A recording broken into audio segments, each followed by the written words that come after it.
adult patterns and structures, adult emphasis on performance and achievement, adult dress, adult language, adult patterns of media consumption. And of course, this is always the way, we turn around and blame the kids. Not their fault. They can read the signs as well as anybody. They live in an adult-dominated society, and anything of value is reserved for adulthood. Elders and children, they get the scraps. That's how it goes. So children respond with adultified behavior. Elders respond with adultified behavior. One of the most painful forms of this adultified elder behavior is the insistence on remaining in one's own private dwelling no matter what. And I can tell you, my medical practice, we did adult protective home visits for about 10 years.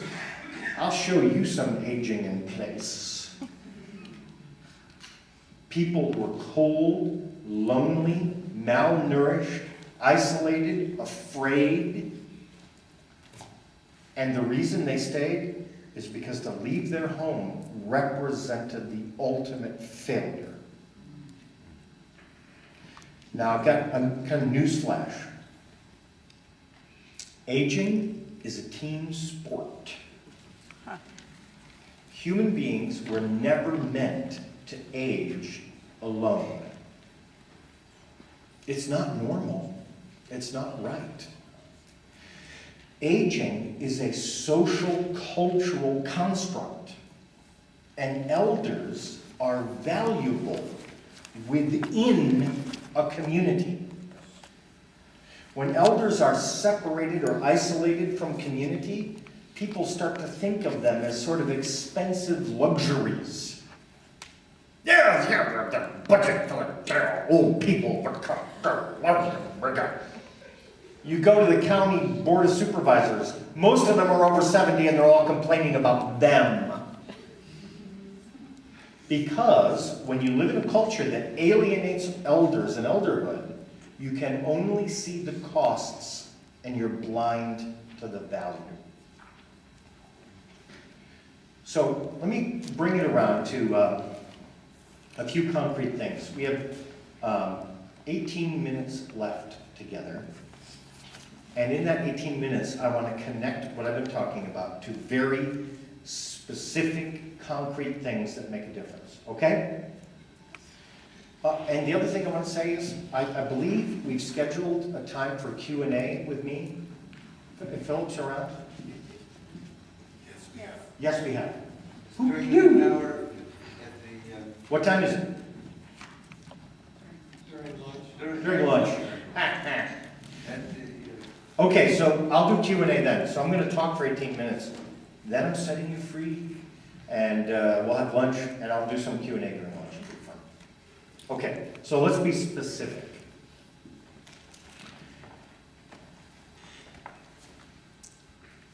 Aging, elders, and elderhood are actually central to recovering a sustainable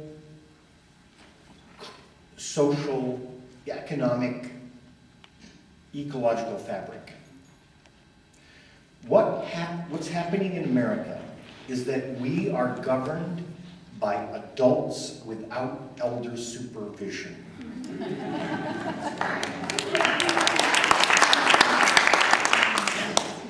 It isn't just among Native American peoples, but indigenous peoples all around the world. The message comes through again and again and again.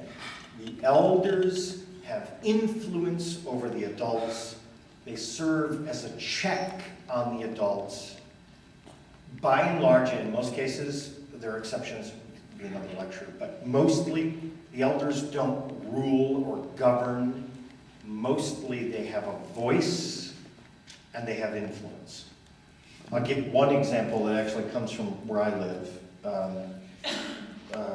the Iroquois Confederacy actually kept peace on the land where I live for 700 years, which is a pretty good record when you think about it. And actually, the peace of the Confederacy actually ended with the arrival of the Europeans. That's a whole nother story. However, one of the things you learn if you look at the governance of the Iroquois Confederacy is that the chiefs, the chiefs were men who ruled over the tribes, were selected by the clan mothers. Now just think, you want to be chief, but the clan mothers they're the ones who have to give you the thumbs up. That, over 700 years, leads you to a series of leaders who are less likely to make war on the neighbor. You following me? My point is, aging is so often thought of as a separate issue. Separate government programs, separate offices, separate buildings.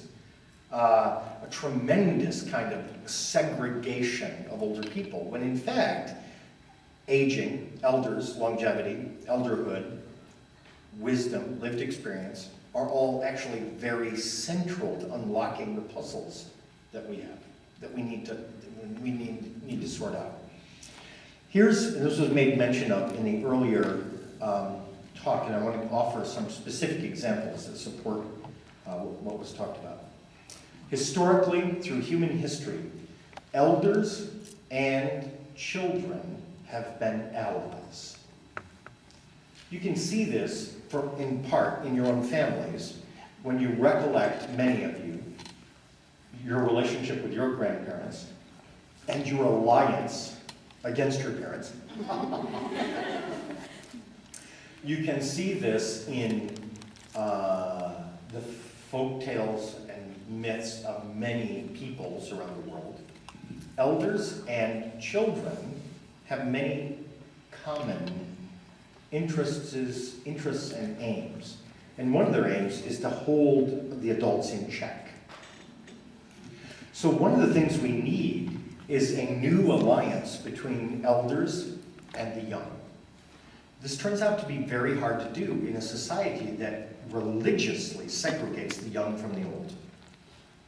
And that might seem like a strong statement, but if I got in the car with you and we drove around Asheville, it's right there in concrete. You can see it.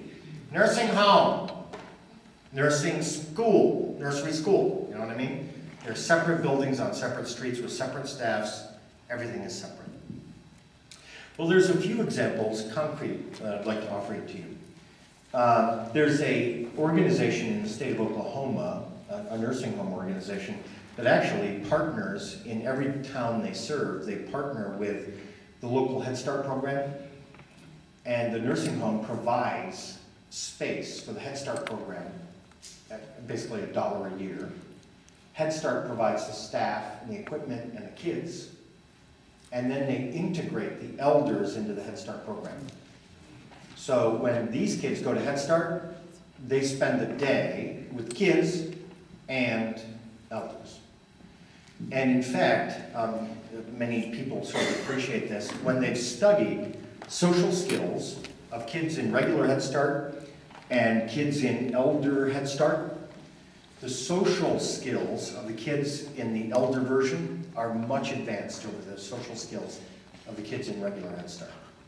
Why? Because that's what elders do, and they're really good at it. They've been doing it for a long time. Many people in this audience learned most of the important things about how to live and treat people from old people. I did. So we can recapitulate that. There's another program called Generations of Hope in Indiana, where a woman who actually cared very passionately about at-risk youth, preteens and teens. And in her town, the Air Force Base was closing. There was a whole bunch of housing on the Air Force Base, you can imagine. She got the housing donated to her nonprofit. Then she set up a program where foster families could get really.